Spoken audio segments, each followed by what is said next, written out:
my screen. And I Yes. press present. Right. Okay. So we're all here today to learn about content strategy. I know a lot of you have attended the other social media trainings that I've done and your branding, which is really great because those all really build into creating a content strategy for your business, right? So I'm really excited to start this. Whoops. All right. So what are we going to learn today? We are going to dive into what content strategy is, why your business needs it, and the steps you can take to create a strategy, right? So I'm going to give you the basics, and then I have pulled a lot of resources together for each section of your content strategy. I'm going to give you a basic overview of what you need to do. But if you have questions about that, or you want to learn more about a certain section, you don't understand how to write it or figure out what you need to do, I've pulled a ton of content for you that Jen will be emailing out later. So if you have questions, please jump in. I want this to be really conversational. Okay, I'm gonna start. So what is a content strategy? A content strategy refers to the management of pretty much any tangible media you create and own, whether it's written, visual, downloadable, Facebook posts, photos, your website, all of that has content on it. And you are going to create a strategy on how to create all of that. Okay, so before you can develop a content strategy at all, you have to know some basic things about your business. Let's talk about them. All right, I gotta move my little Zoom thing so I can see. There we go. All right, so who is going to be reading your content?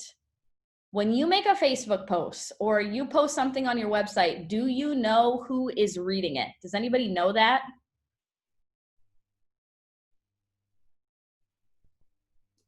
A lot of silence. So just as your business might have more than one type of customer, your content strategy can cater to multiple types of people who might be reading your content. So the content that you post on Facebook might be reaching a certain audience, but the people who are visiting your website and reading your blog might be other people. So your content strategy doesn't need to just fit to one group of people that you're trying to reach. You can reach multiple people within your content strategy. You just have to know who those people are and how you're going to cater to them. Okay, the next thing you need to know. What problem will you be solving for your audience? So your business, whether it's a product or service, is generally you're selling a solution to people, okay?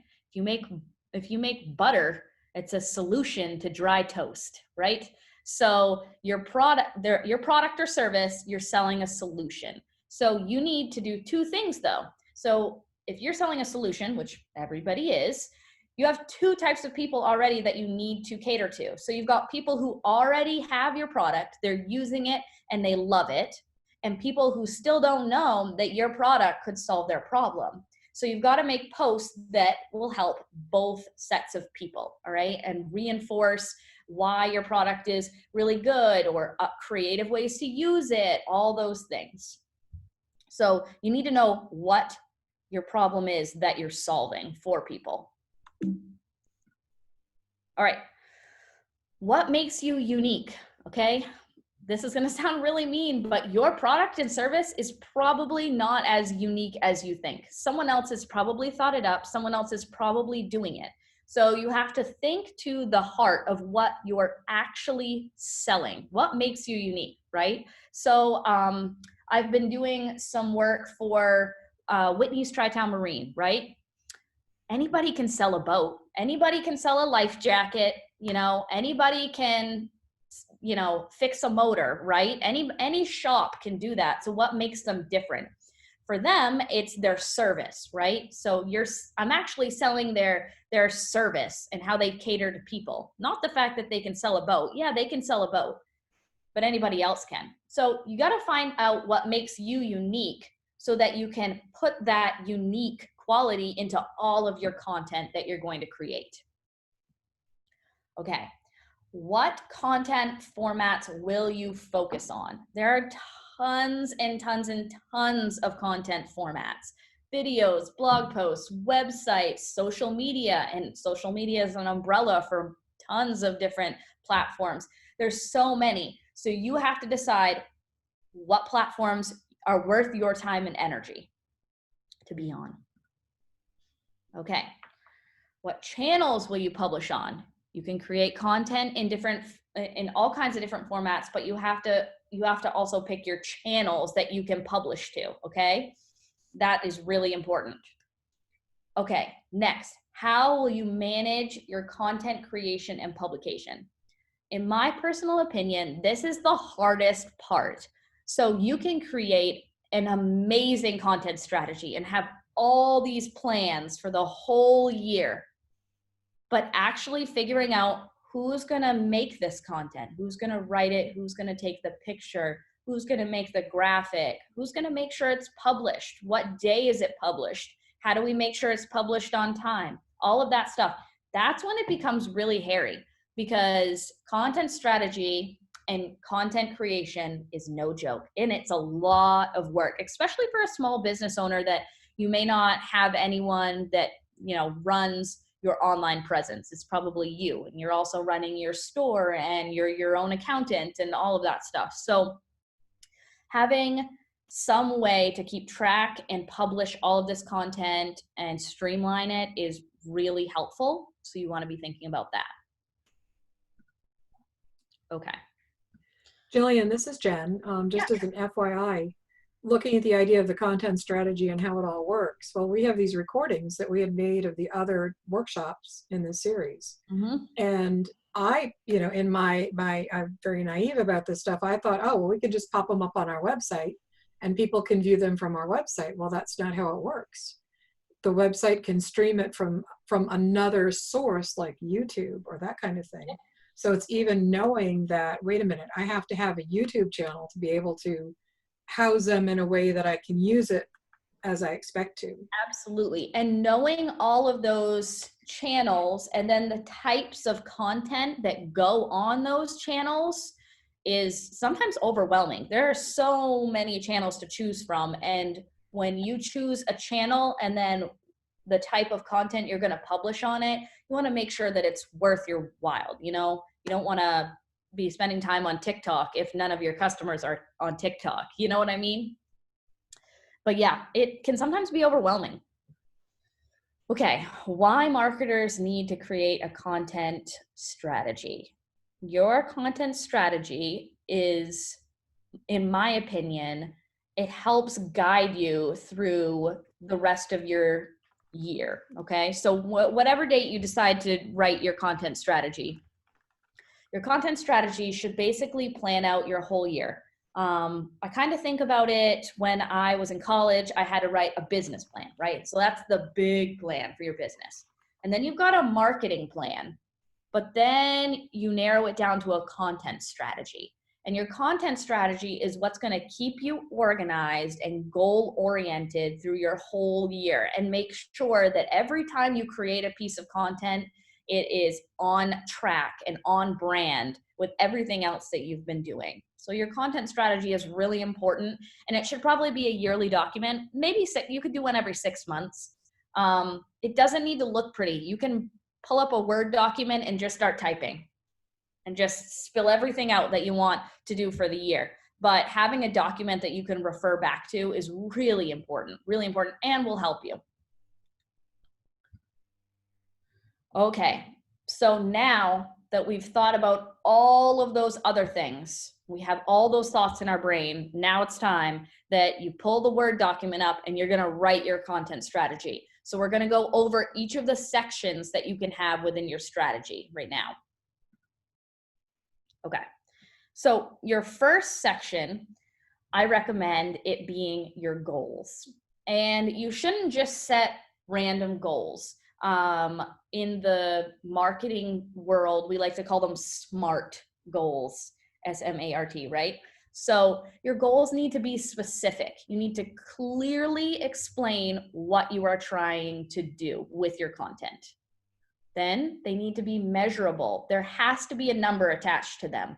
The number will help you decide if you're on track or not, and it will just give you a tracking method. So having some sort of number attached to it is very important. They also need to be attainable, okay?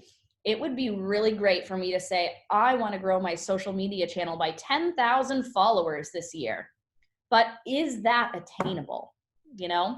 And then when you don't hit that goal, that kind of hurts, right? If you don't hit your goal. So try to set realistic goals that you can achieve. Maybe 3 smaller goals is better than 1 big goal that you may not meet. So make sure your goals are attainable. You need to be realistic.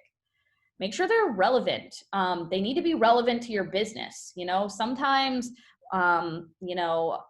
having more people follow your Facebook account might sound really cool, but is that the most relevant goal to your business? Is that really what's going to help you in the long run? You have to decide that yourself. And then they need to be time bound. You have to set like a time goal. So maybe you divide your year up by quarters, or you just do 1 year. In 1 year, I want to have this done, or in 6 months, whatever it is, just make sure it's time bound. So you're going to set goals in your first section. All right. The next thing you're going to do, which people have already asked me about in a bunch of the other trainings that we've done, is you need to conduct persona research, okay? Persona research, it's your target audience, okay? So you need to clearly define who your target audience is, or your buyer persona. And I found this really cool tool for you guys that you can use. If we have time at the end, I will go back and show you how to use it if you'd like. But you can go to this link right here, which Jen will also send out. And HubSpot will walk you through all of the steps to defining your buyer persona. And then at the end, it'll spit out like a little PDF document for you that clearly explains who your target audience, your target customer is, which is really cool. So instead of you trying to, think about this on your own and do it, they'll walk you through the steps, which is really, really helpful. So that will take care of that for you. Okay. If you're a brand new business, there's no way for you to run a content audit.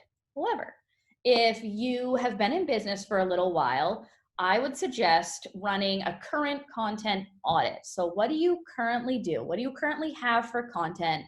Is it working? What can you do differently to be successful?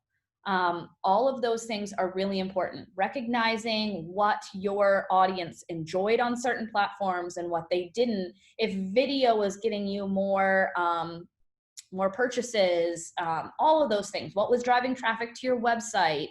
What was driving sales? All of those things. So think back over the previous year or the previous 6 months, the last time you wrote a content strategy. You're going to look back at all of that stuff and then really write out what worked and what didn't. So it's laid right out there for you. Okay. So the next thing you're going to do is you need to brainstorm ideas.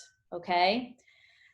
So I found some tools for brainstorming ideas, and I'm going to attach all of these again to a document for Jen, but I'll explain a few. So if you have a website, the first one is a website grader. This tool is really, really cool. So you will put in your website URL, and it will take a look at all of your marketing on your website and give you a detailed report on how you can optimize and improve on your website. So that's super helpful, right? So if you're looking for new content ideas on your website, or is my website up to date? Do I have the right stuff on it? This website grader will help you decide that and help push you in the right direction on where you should be moving with content on your website.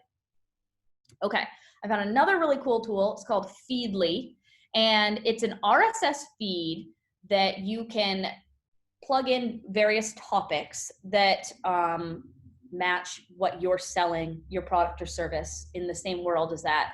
And it will keep track of them, and it will give you fun content ideas. So if you're interested in writing a Facebook post, or you want to write a blog post or something like that, this will keep pumping ideas your way. Finding content to post every day, whether it's on your website, your Facebook, your Instagram, all of those places, it can become stressful. And if you're the only one trying to think of all these content ideas, you know, sometimes you just get like content block, writer's block, you know what I mean? So having something like this that's constantly pumping new ideas at you, it can be really helpful. HubSpot also has a blog ideas generator, and all you have to do is enter like a topic or a keyword or something, and it will generate all kinds of blog ideas for you that then you can take and run with and actually write a blog that will go with your product or service. There's a ton of other services like this that can help you out, and I have pulled together a whole list of them for you guys. So when this training is all done, I will have Jen send them out, but it will really help you generate content ideas, because I know that can sometimes be difficult. Okay, then you need to determine which types of content you want to create, and there are tons. We're going to talk about that. I have a whole section about the different types of content, but you're going to have to choose when you write your report, what types of content am I going to create? And then where are those going to be posted, on what channels, okay? And the last thing, we've already talked about it, the last part of your content strategy will be how to publish and manage all of your content. I found, I believe on my list of resources, I found a really, some cool calendar tools that you could plug into the bottom of your report, and it will help you track all the stuff that you need to do throughout the year, which will be really helpful. But honestly, I suggest, if you're a Google Calendar lover, plug your content into your Google Calendar. If you like a paper calendar, write it on a paper calendar.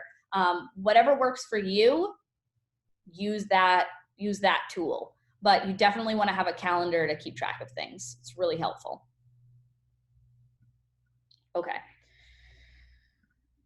Now, this is where we're going to talk about the types of content marketing. And there are 8 basic types of content marketing, right? But there are a lot of different channels that you can put these on, okay? All right, so let's jump into these. Okay, let's talk about blog posts. Does anybody read blogs on websites all the time? I read them occasionally. Yep, I love blogs. I love blogs. It's where I learn about basically everything I do for my work. They're really up to date because people are posting blogs all the time on their websites. Most really good websites that you look at, they do have a blog so that they can talk a little bit deeper about their product or their service or customer reviews. They might highlight someone who really enjoys their product. All of those things. Blog posts live on your website. Sunrise County has a blog. Blog posts live on your website. However, blog posts can then be shared on multiple platforms as well. You could share it on Instagram. You could share it on Facebook. You can share it on LinkedIn. You could have your blog post populate on your homepage of your website so people see your most recent posts. There are lots of ways to share your blog posts. So don't feel like you're writing this and then no one's going to see it. Well, if you just posted it on your website, you know, there might not be a lot of traffic to it, but make sure to share it to other places. Case studies. This one sounds like really, really boring, but case studies is a really, really great marketing tool, okay? Case studies tell a customer story who has succeeded in solving a problem by working with you, right? Because your product or service is going to solve their problem. So if you can highlight a person, right? Actually, let me backtrack this a little bit. So in today's world, people trust the reviews that they see, and they want to hear from their peers, word of mouth, basically. They want to hear word of mouth that this product or service is good. They don't just want to hear it from you. Of course, you think your product or service is good, and that's because you're the business owner. But sometimes hearing it from other people is really, nice. So highlighting people who have really enjoyed your product or service, and you can do that by making a blog post or a video or a post on Facebook. There's lots of different ways that you can do that, but case studies is a great marketing tool. Ebooks. Has anybody ever created an ebook? Have you ever downloaded an ebook? I have wanted to create one for a long time, and I've downloaded a number of them, yeah. You know what? You should come to my design training next week because I'll show you how to create an ebook super quickly. Awesome, thanks. Okay? Yeah. Ebooks are really cool tool, okay? So what ebooks are going to do is they're going to generate you leads, okay? And by leads, you are going to be asking people to give you information, and in return, they can download your ebook, okay? Ebooks don't have to be long. Like, it does not have to be 45 pages. It could be a 1-page PDF document that they would get access to after giving you, most of the time when I go to download an ebook that someone else has created, they want my name, my first, my last name, my email, and my phone number, right? Because then if they have my email, they can then start email marketing to me as well. They can start hitting me in my inbox all the time with stuff. And if they have my cell phone number, there's a lot of companies, mostly larger companies, but they'll text you with sales and, you know, different things like that as well. So ebooks are a great tool if you want to start collecting people's information, and they don't have to be long. They don't have to, you know, be anything special, but if it's something that people think is important to them and you can collect their information, it's a great tool.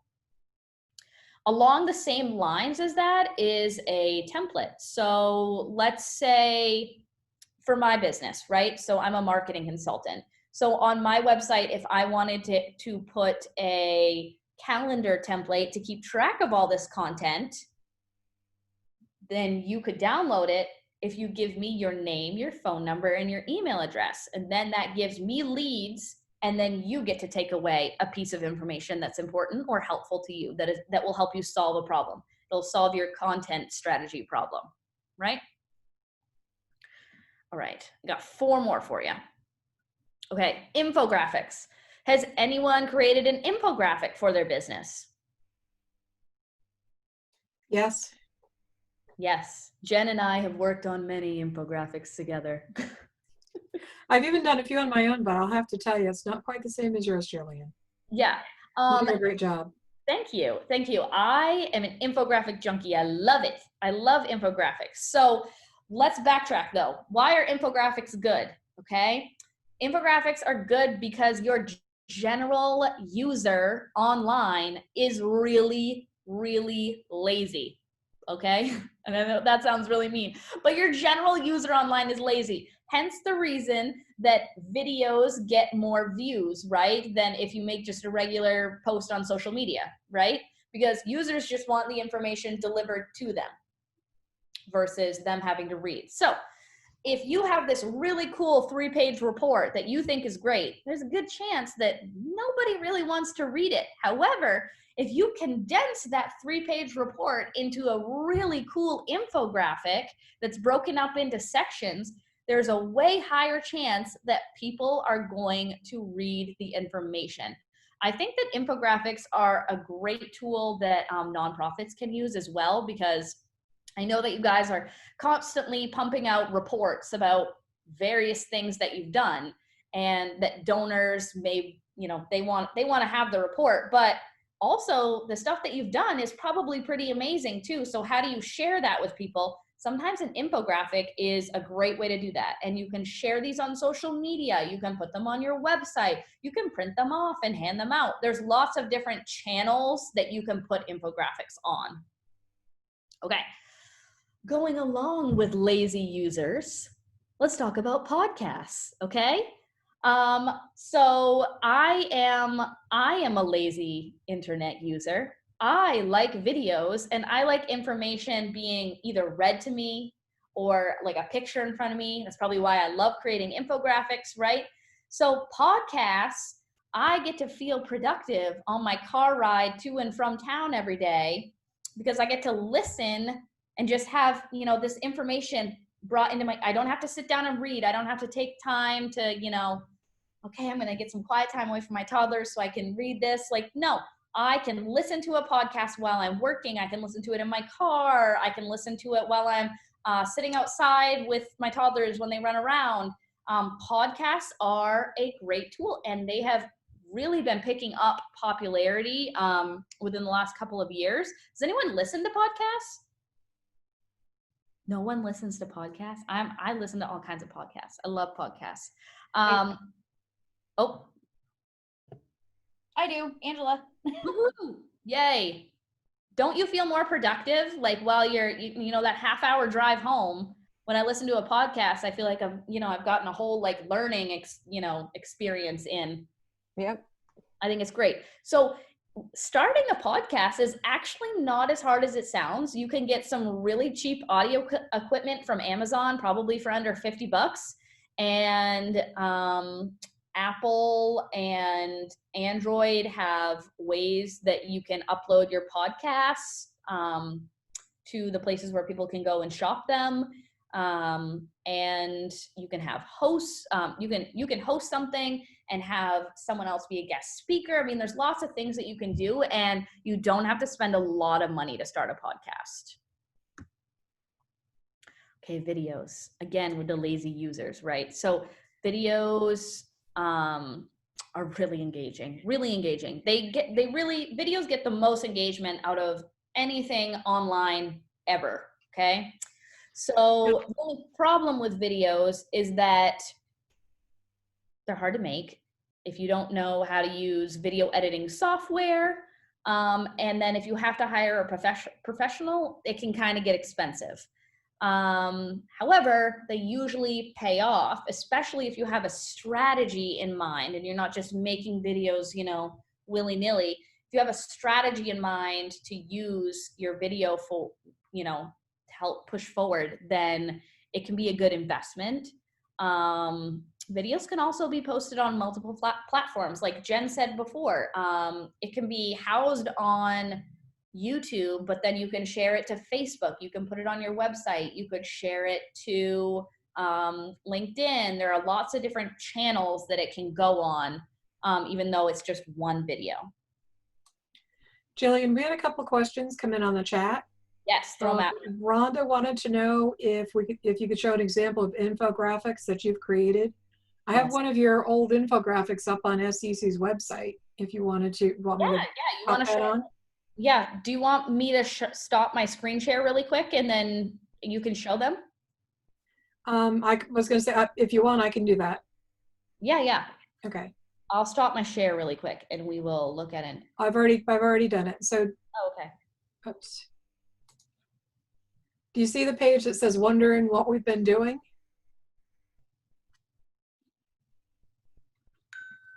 Yes, we do, Jen. Okay, good. So this is one of the infographics that Jillian had done for SEC. And this is a piece of another one of the infographics that she had done.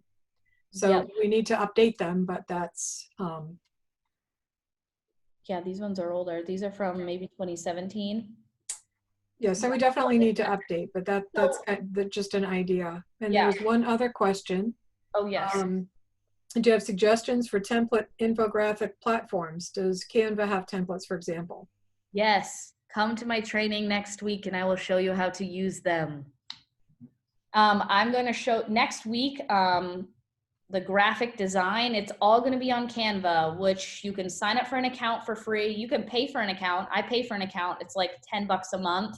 I think it's worth it, but the free version is great too. So I'm going to show you guys all kinds of things that you can do on the free version for making Facebook posts. You can make infographics, and it's all template based. So you don't have to be a graphic designer to have really awesome graphics. And so that's kind of what we're going to talk about next week. We're going to walk you through it. And I hope that everybody comes with an idea for something that they need a design for. And maybe by the end of it, you can have a design ready to post.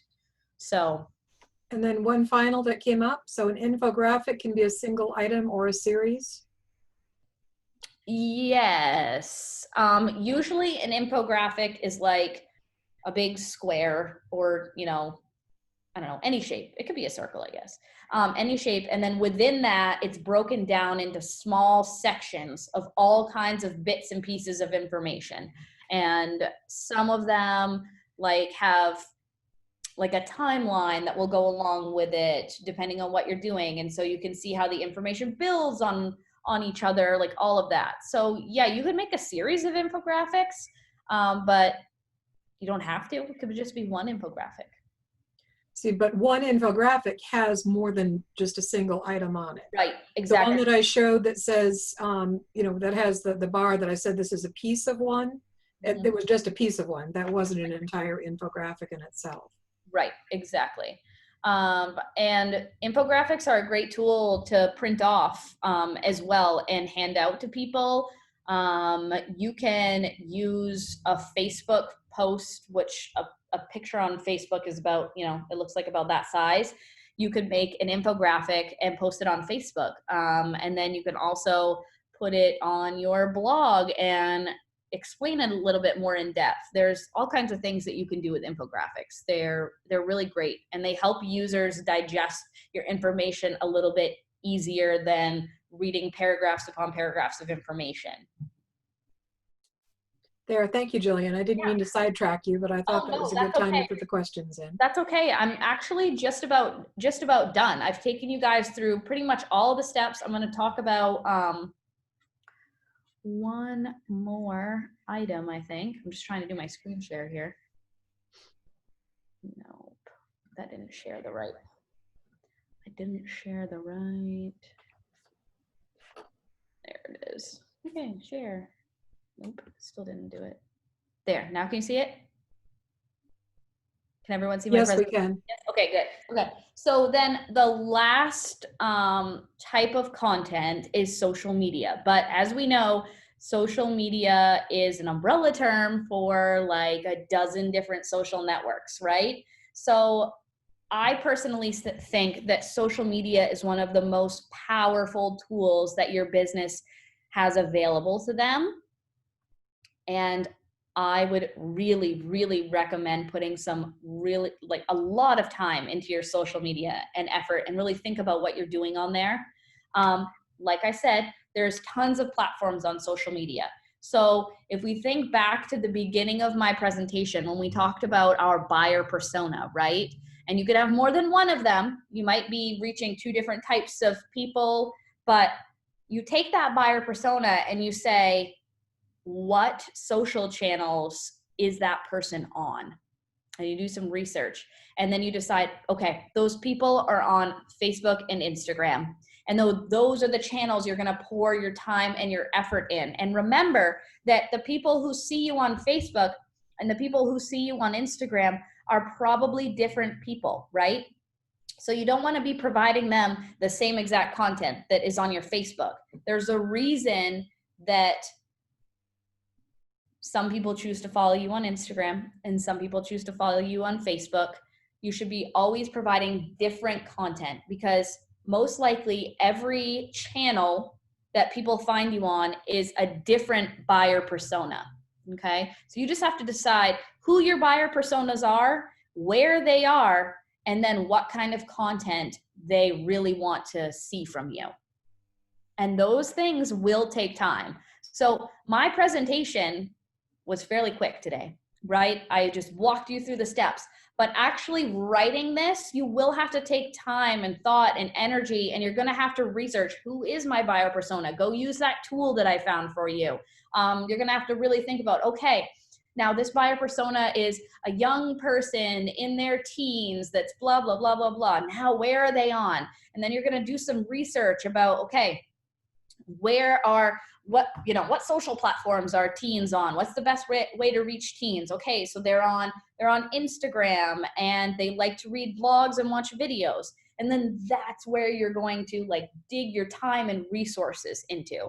So I think the most important thing about a social strategy, but a content strategy as a whole, is that you are really going to learn about your business, who your target audience is, and what is worth your investment of time and money, because both of those things for small businesses are really important, right? Your time and your money are really important to you, and you don't have a lot of either of them to dump into things, right? So this content strategy is going to give you the power to know what you should be doing with your business and what's going to pay off. And the more times you write a content strategy, you're going to hone your skills, right? Like, oh, that didn't work. That content didn't work for the last 6 months. Like, we didn't get a lot of, we didn't get a lot of purchases from that. And then you switch and you start doing something else and you find what works for your business. But this is all about really digging in and really understanding who buys from your business. And a lot of businesses don't know that. So if you feel that way, you feel like you don't know your buyer persona and you don't have this information, that's okay. But having a content strategy will help you figure out all of that stuff and get you your biggest bang for your buck, really, for your time and your money. So I definitely recommend it. I'm going to open it up for questions because that is all I have for you. Those are the steps to creating a content strategy. It doesn't sound like a lot, but it is a lot. Anybody have questions? Jillian, I just want to thank you. This has been really, really helpful for me. Just exactly what I hoped for. So thanks for the outline and the different pieces of the puzzle here. It's very, very helpful. I tried to keep it simple for you guys and break things down. And then, like I said, almost for every single slide and every single topic that I talk about, I have links that will take you to places that have really good information on how to do those things, like the buyer persona and all of that. So I'm hoping that me going over this, and then hopefully you read all of those things and you'll really have a good understanding of content strategy and how to write one for your business. Great. Jillian, this is Regina. Yeah. What about regarding social media? Can you give us any generalization of the different formats? Like, I think probably everyone here knows that Facebook is an incredibly valuable communication tool for our community. But how much is Instagram, and who is using Instagram in our community? Yeah. What are the other ones that are there others that are starting to move up to the forefront that we should be thinking about? Yeah, so it all depends on who you're trying to target, right? So most everyone, if you want to talk Washington County. Yeah. Okay. All right. So Washington County is a little bit different than the rest of the world when it comes to social media, slightly. Okay. Right. We use Facebook, all ages, all demographics. Everyone here uses Facebook. It's how we keep in touch with people. It's how we get a lot of our information on what's happening in town, events, you name it. I mean, Washington County Incident Alert, all those things, right? So I would say you can reach most of Washington County on Facebook, yes. However, then you want to talk about younger users, right? So you're talking about, I don't know, teens to 20s, Instagram, that's where they are. That's where I spend my time. I don't spend my time on Facebook. I might go on there a little bit, check things out, get my notifications, but most of my time is spent on Instagram. You're going to reach a younger crowd. Then if you want to go even younger, TikTok is extremely, extremely popular. And it's a lot of just short videos. They can be funny, they can be serious, but it's all just videos. I've seen some larger nonprofits do some really great informational short videos on TikTok to reach younger people. They've been really good. If you're interested in TikTok, there's a lady that I follow on Instagram, and she offers classes on all the social media channels. They do cost money, but they're well worth it. She's very good, and she's switched everything over to e-courses too. So you could learn a little bit more in depth about TikTok if you wanted to. Yeah, those are the basics. Everybody watches YouTube. But again, YouTube ends up, you need a lot of people to be sharing your content on other social platforms to get YouTube views. Yeah. Oh, I have a follow-up question on YouTube. You mentioned what I've understood YouTube channels to be are, for instance, if I created my own channel, or if I'm following, some other singer's channel or some issue or whatever. But you were mentioning channels as though there's a broader set of categories as well. And I've forgotten exactly what your reference was, but. No, there's usually not a broader sense of categories. So any business can start a channel. I know that at Machias Savings Bank, at my work there that I've been doing, we've been focusing more on our YouTube channel. And within YouTube, you can create your own playlists of things that, like various topics. Okay, good. And then, but it's something like if you don't have like 10,000, the number is always 10,000 followers.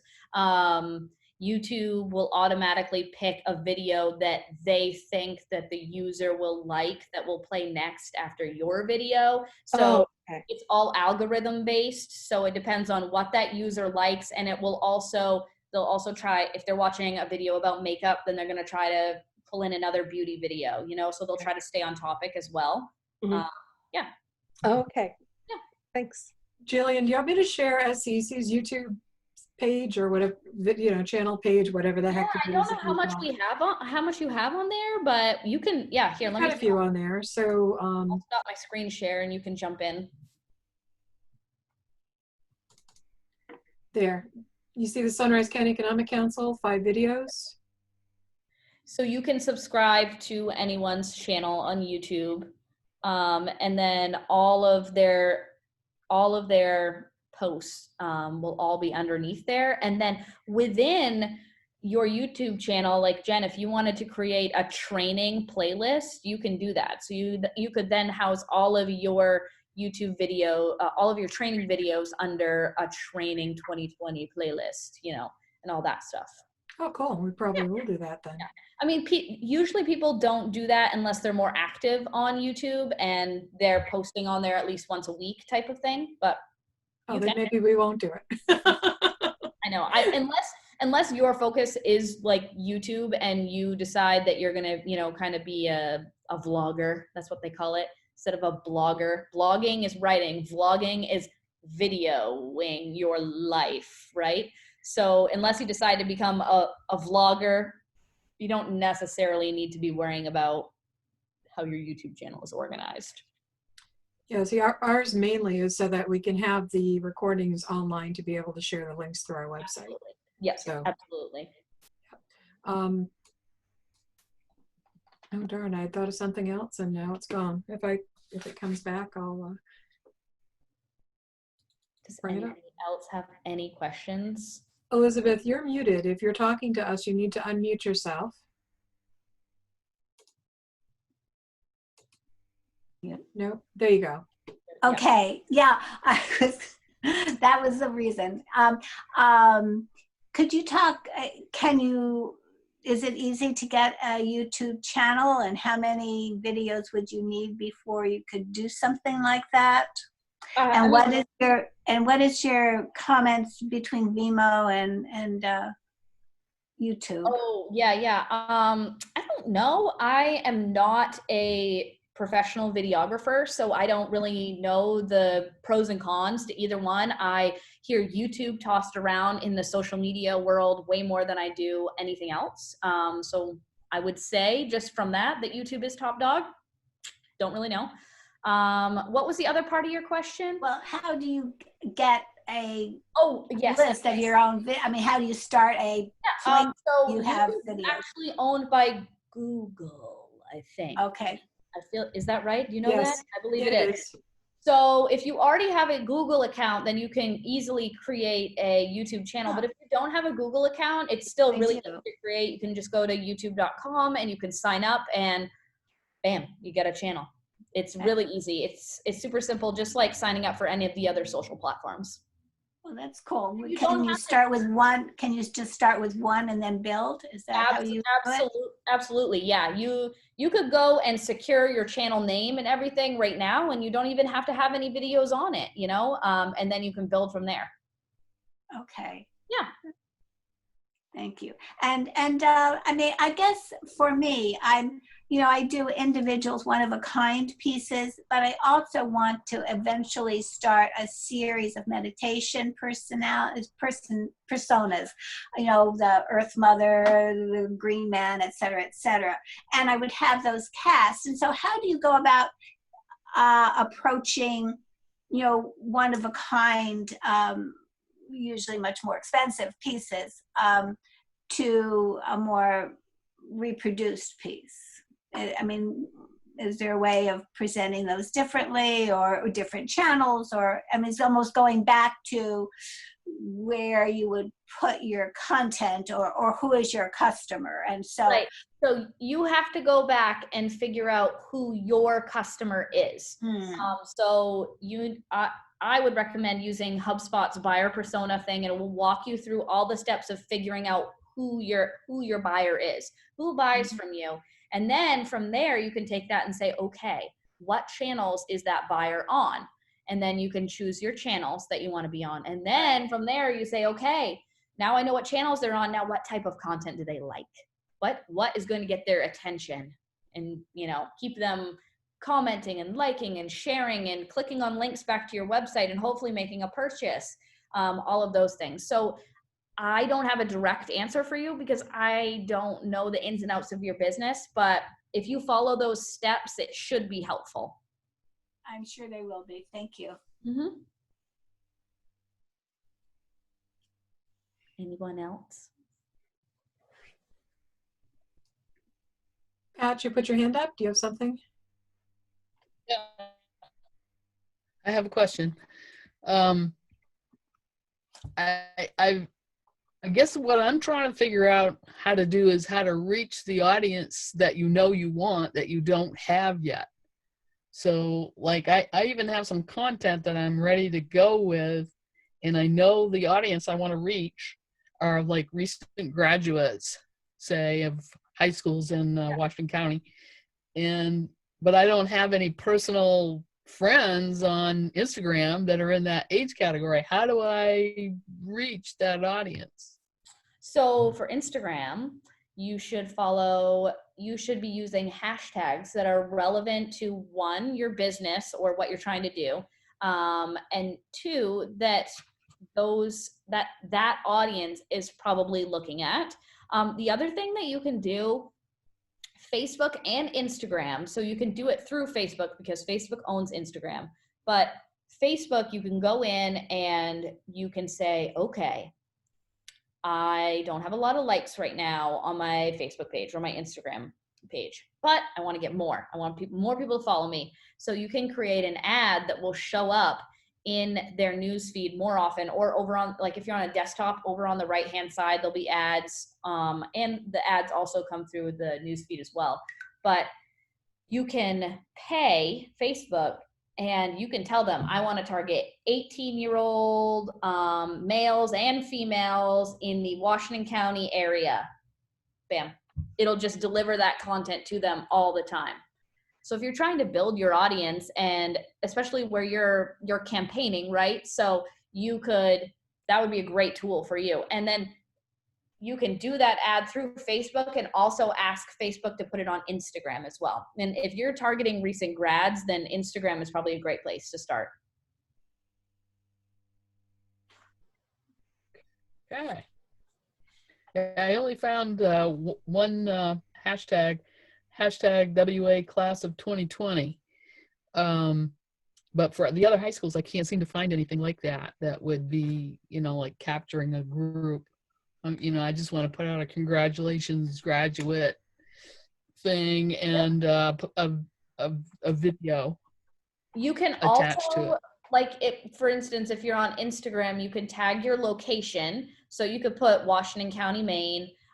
You don't have to use hashtags that are so specific to a school either. So you could just do hashtag graduation, hashtag class of 2020.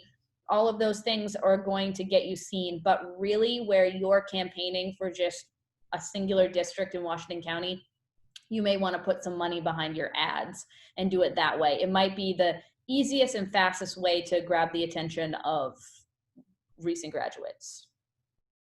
Gotcha. Okay. And Facebook advertising Thank is you. not very expensive at all. No, yeah. You could spend like $10 a day, $5 a day if you wanted to, and it would get you really far in Washington County. Okay. Yeah. Good. And I did remember what the other comment was that I was going to make. Since the whole pandemic issue came up with COVID-19, people are spending a lot more time online. Yeah, they are.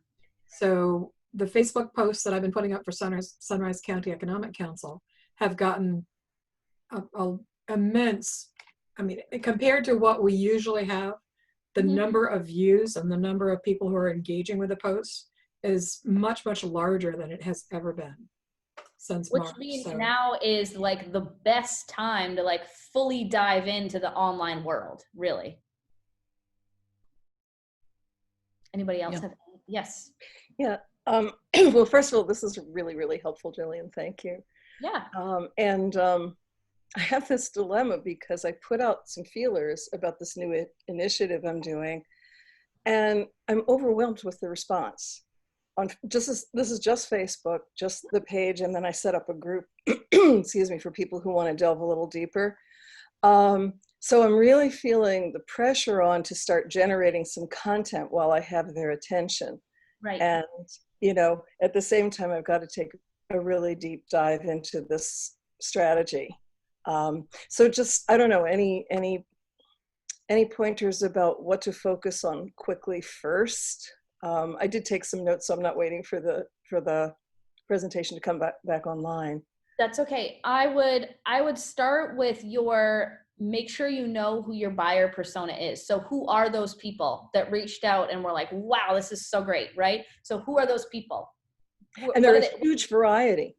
I mean, right? it's So teenagers to older people. They all have to have, they all probably have something in common, right? So you have to figure out what that is, why they were so excited about it, and then from there you can know what kind of content to create. And if you're getting really good response on Facebook, then stick with Facebook. Yeah. Yeah. Okay, thanks. Yeah. Anyone else? Well, just as another FYI, it looks like we are going to be going ahead with the online marketing assistance that I know some of you have heard about before at prior workshops. Basically, Jillian, Ashley, who did our branding training, and Crystal Hitchings, who is the Downey-Skeetia Regional Tourism, well, she works for Sunrise County Economic Council and also covers DART, Downey-Skeetia Regional Tourism. So the three of them will look at your online presence. So you have to have an online presence to be eligible for this program. They will look at your materials and give you the background information, talk to you about the analytics. What does it mean? You know, how are things going? What do you need to do? What could be an improvement? And they will actually help you create some things that will, you know, can boost your online presence. And give you homework to work on as well. Exactly. So they won't be doing a bunch of stuff for you, but they will make sure you know what needs to be done. I should find out within the next couple of days for sure whether or not the funding is going to come through for non-tourism related businesses, but we have been approved for grant funds for tourism related businesses. So keep that in mind. When this series of workshops is done, the application period will open. And the main thing is you have to have attended at least 2 of these workshop sessions in order to, you know, to be eligible. So stick with us. Could you please explain the difference between tourism business and non-tourism? I mean, other than,